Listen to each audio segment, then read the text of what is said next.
Hello. Hi, I'm Giancarlo. Felicia. Bored to Death TV. You guys already know this. Hashtag. Hashtag. And we can't stop. Can't we do hashtag? Because I have a box in my hand of Inkognito. Inkognito. not incognito. Inkognito. That's the way it's written. Again, from that part of the world. Incognito. Incognito. The K screwed you up, huh? No, but it's very complicated for what it is, right? Incognito is not actually Complicated spelled that for way. what it is. Which is A carnival of spies in... Oh, it's not that part of the world. It's from Italy. oh, everything's all right. So racist. Incognito, a carnival of spies in Venice. I came in like a wreck. You came. In Incognito, players take on the roles of spies during the carnival in Venice, trying to be the first team to complete their mission. The problem? You gotta figure out who your partner is.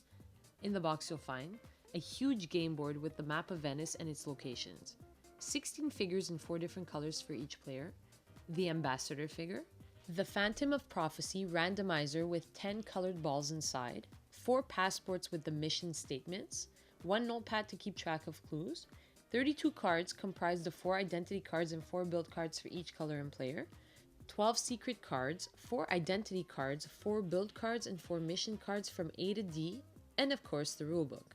Figure out who your partner is, get the mission details, and finish it before the other team to win. Here's how to set up for the normal 4-player game. Place the board in the middle of the table and place the Phantom of Prophecy randomizer on one of the top corners. Place the ambassador figure on his spot. Now each player chooses a color and takes all the figures, the passport, and the 4 identity cards and build cards of his chosen color. All players randomly place their 4 figures on the board of their starting locations denoted by their color. Now each player folds his passport up to create a player screen and takes a sheet from the notepad, placing it behind it, having written all the players' names and colors on it. Take the 4 secret identity card, shuffle them, and deal 1 out to each player. Now do the same for the build cards, and finally for the mission cards. Now each player will have an identity, a build, and part of his mission. The other half of the details for the mission, your partner has. Depending on who you are, your partners will always be the same. Lord Fiddlebottom always works with Colonel Bubble, and Agent X always work with Madame Jaja. Which player is whom is for you to figure out. Randomly determine who the first player is, and let the hunt begin. A player's turn consists of 2 steps, movement and asking questions to other characters you meet. To move, pick up the Phantom of Prophecy, shake it, and set it down. You'll notice at the bottom 3 colored balls. These balls will determine how you can move for this turn.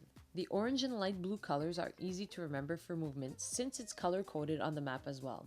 So orange lets you move one of your figures on land, and light blue lets you move one of your figures on water. The white ball lets you do either or.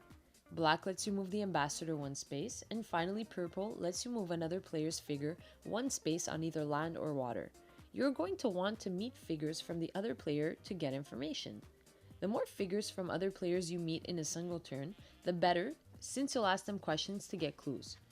Once movement is done, we move on to asking questions. After your move on another player's figure, you can ask him about his identity or his build.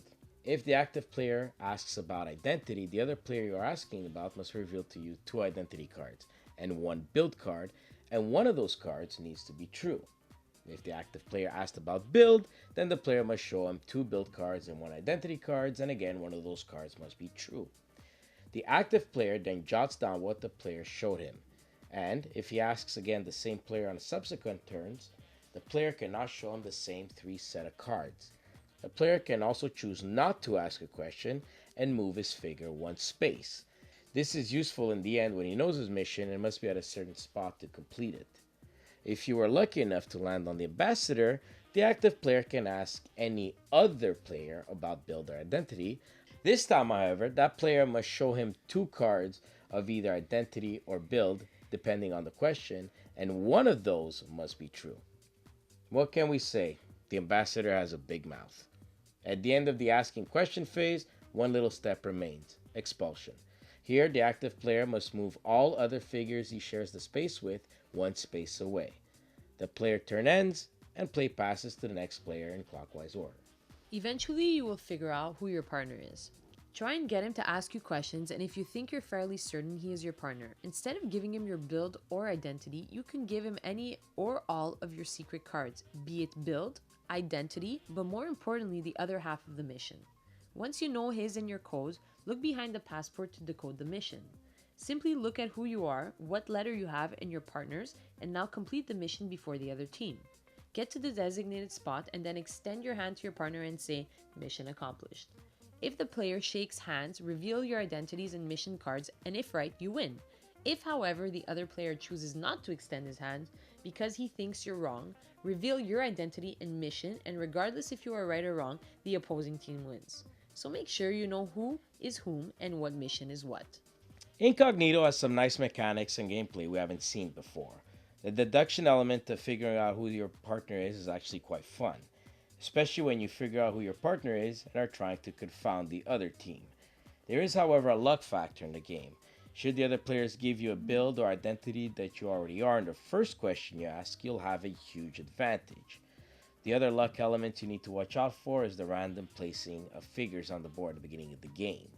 In our playtest game, my figure was across the board of his mission objective, and even though we had found our mission way before the other team, the movement balls sometimes wouldn't allow us to quickly get to the other side, and the other team had time to figure out their mission and had the luck that they were right next to their destination. So yes, luck does play a big part in the game, but Incognito is quite fun nonetheless. The production quality is good from the cards to the figures. The game also encourages you to take on some of the characteristics of your identity to tip off your partner should he not know who his partner is. Of course, you gotta be careful the other players don't see it. It's fun to find ways to clarify who you are as your partner while confounding the other players. Lots of interesting mechanics, and any Clue fan should really look into this game as an alternative.